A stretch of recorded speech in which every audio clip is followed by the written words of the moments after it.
back here with us on Overdrive. Does the new Bigos electric scooter step up when you have to take on the city? Let's find out.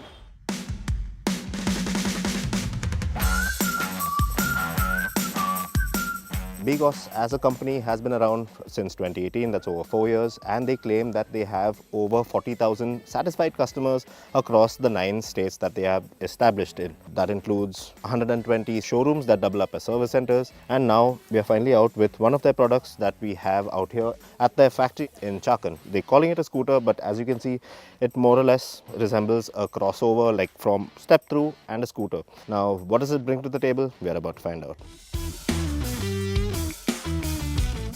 The REV 350 is said to be a replacement for the D15 model, which was already being sold out here in India, and it borrows much from its predecessor in terms of its styling, with some obvious subtle alterations to the new body panels, of which a few are now of metal construct. Now, while the REV 350 employs a 3 kWh LFP battery to run, it also gets a separate 12-volt battery that sits in the front apron that functions the screen when the motor isn't engaged.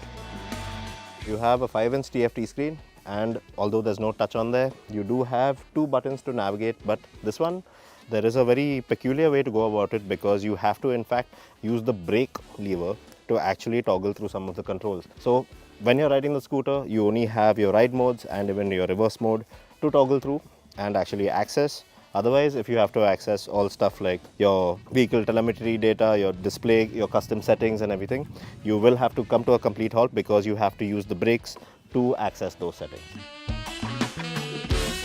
Now, in terms of features, the REV 350 gets a decent amount of them, starting off with the obvious, the lighting. All LED, as you can see all around, stuff like 3 ride modes, there's Eco, Ride and Sport. You have reverse mode as well. You have 2 themes that you can toggle between, obviously once you've actually stopped the scooter. Then you have features like hill hold. You have a tech that when the scooter is a fall safe, basically. Once the scooter has hit the floor, you happen to take a toss, the thing will actually switch off. And then you have regenerative braking, cruise control, even that's a decent feature that's on there, which a lot of people will fancy. And of course, you also have this one vacation mode where you have a switch under the seat which allows you to switch off both your batteries when you go off for a decent amount of time, maybe a month or 2 on your vacations, and your battery will discharge at a slower rate than it would with the scooter just simply lying around. Something unique to the REV 350 has to be that motor. Now, this is not your usual run-of-the-mill hub-mounted motor because as you can see, it's actually mounted on the swing arm.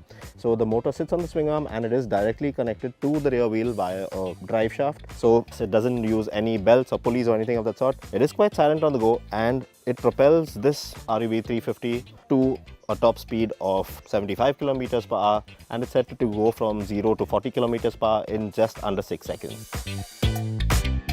Acceleration of the line is smooth and gradual to around 40 km per hour, after which at around 50 km per hour, well, the REV's motor acts a bit clunky and there is some shuddering at the rear wheel which can be upsetting.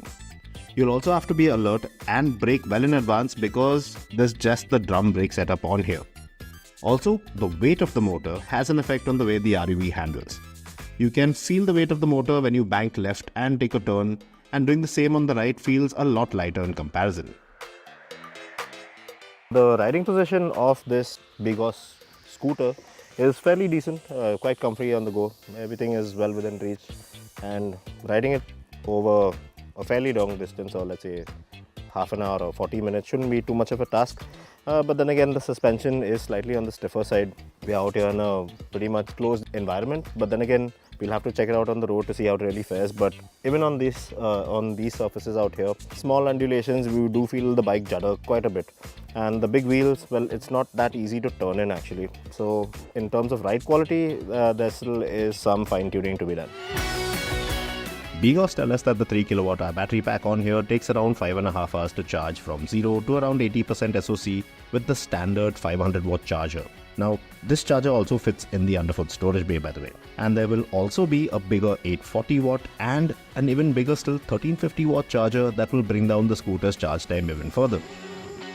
There is also a smaller 2.5 kWh battery in the works, while they are also planning to have a swappable power unit on there in the future as well. And that should make the REV a lot more appealing to a wider audience.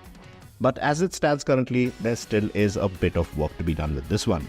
Although I quite like the overall step-through crossover design, I find it quite appealing, the RUV 350 still comes across as a product that's rough around the edges. And also maybe not as well put together as something like the C12 electric scooter from their own backyard. Now to sum things up out here, what does the RUV 350 actually bring to the table in terms of EV two-wheeler standards? Considering that Begos has positioned this one to be a premium product, well, to be honest, with everything that's out in the market currently, it really feels, well, under the bar, to be honest. Because once you actually get up close and ride it, there are a couple of, let's say, features or assets about it that will need a certain amount of attention and are in dire need of improvement. Primarily build quality, fit and finish levels, and of course the braking. I would really like to see a disc brake on there as well, in the front at least. But then again, it all depends on the pricing of this particular step through, let's call it that, because yes, for what it offers, the pricing is really going to make or break this one. With that, it's a wrap on this week's edition of Overdrive. But remember, you can stay in touch with the team through our various social media platforms, and you can check out everything that we put on Instagram as well. We'll see you next week. Until then, drive and ride safe.